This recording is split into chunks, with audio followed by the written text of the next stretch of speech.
बरु तिम्रो कोख बाँझै रहोस्, तर यो नेपाल भन्ने देशमा प्रहरीको कर्म लिएको छोरा चाहिँ नजन्माइदेऊ नेपाल आमा।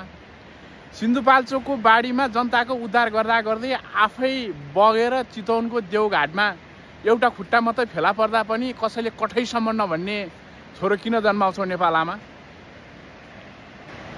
कहिले एमसीसी भनेर जनताले ढुङ्गाले हान्छन्, अनि सुशीला सरकारले केपी ओली सरकार जस्तो देख्छन्, केपी ओली सरकारले सुशीला सरकार जस्तो देख्छन्, शेरबहादुरले प्रचण्ड जस्तो देख्छन्, प्रचण्डले शेरबहादुर जस्तो देख्ने छोरो किन जन्माउँछौ नेपाल आमा?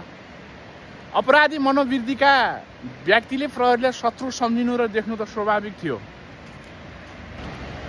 तर आम जनताले इतिहासमै सङ्गठनले नबिहोरेको अपमान आम जनताबाट बिहोर्नु पर्यो। यो सङ्गठनले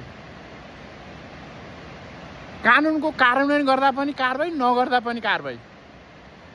तत्कालीन राष्ट्रपति विद्यादेवी भण्डारीको सवारीमा खटेको मेरो एकजना सहकर्मी ड्युटी सकेर ब्यारेक फर्किँदा उहाँको जागिर चढ भएको थियो। कारण थियो सवारी ड्युटीमा एकजना डाक्टर साहबले जबरजस्त रूपमा उहाँले त्यो बाटो प्रयोग गर्न खोज्नुभयो। स्वाभाविक थियो, उहाँको राइट्स हो, अधिकार हो, तर फेरि राष्ट्रिय सुरक्षा नीतिले त्यो मान्दैन थियो। सम्झाइ बुझाइ गर्नुभयो, डाक्टर साहबले टेर्नु भएन, जबरजस्ती रोडमा निक्लिनु भयो। रोडमा निक्लिँदा गर्दाखेरि उहाँले एक बाटो हान्नुभयो। त्यही कारणले उहाँको जागिर चढ भयो, पछि छानबिन भयो, निलम्बनमा पर्नुभयो। त्यो भएर यस्तो छोरो अब नजन्माइदेऊ नेपाल आमा। एक दिन प्रहरीले ड्युटी नगर्दा, काम गर्न नसक्दा, एक दिन प्रहरीले हार्दा देश के हुँदो रहेछ भने पनि देखिसक्यो। सत्ता लुछाचुँडीकै खेलमा देश युद्धमा फस्यो। सो युद्धमा तत्कालीन विद्रोही पक्षले अन्तर्राष्ट्रबाट स्वचालित हतियारहरू भित्राइसकेको थियो। देशको सेनाको ब्यारेकहरू आक्रमण गरिसकेको थियो र सेनाको हतियारहरू पनि केही लुटिसकेको थियो।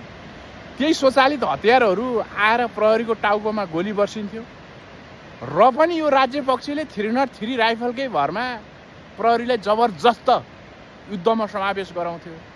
यो बुझ्नै नसकेको खेल थियो। त्यसैले अब यस्ता छोरो अब नजन्माइदेऊ नेपाल आमा। जन्मजात प्रहरी पेसा रोजेकै भरमा हामी अपराधी होइनौँ, आतङ्कवादी होइनौँ नेपाल आमा।